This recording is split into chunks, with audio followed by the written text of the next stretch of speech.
Trump really just tweeted that. He really just tweeted that.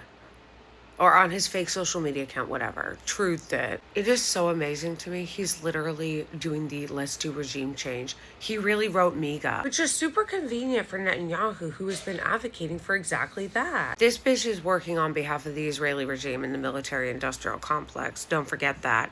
But his idiot base will be like, actually, even though we spent all these years talking about how regime change was bad and all the wars in the Middle East were disastrous for the world and the U.S., it's good now, actually, because Trump is doing... J.D. Vance literally said that. He literally went on the news today and went, okay, so I know that, like, a lot of Americans are weary about all the wars that we've started in the Middle East, but Trump's different, you know? This is, like, good war. I told you they weren't going to hold him accountable. I told you they wouldn't. I said over and over again when people are like, MAGA are anti-war, I'm like, no, they're not. They will do whatever Trump says.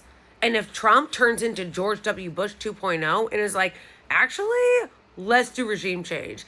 Actually, let's start a war with Iran. I knew his base would be like, yes, daddy. And that's exactly what they're doing. People on Twitter are like clipping some of the MAGA accounts and being like, look at what they said a year ago versus what they're saying now.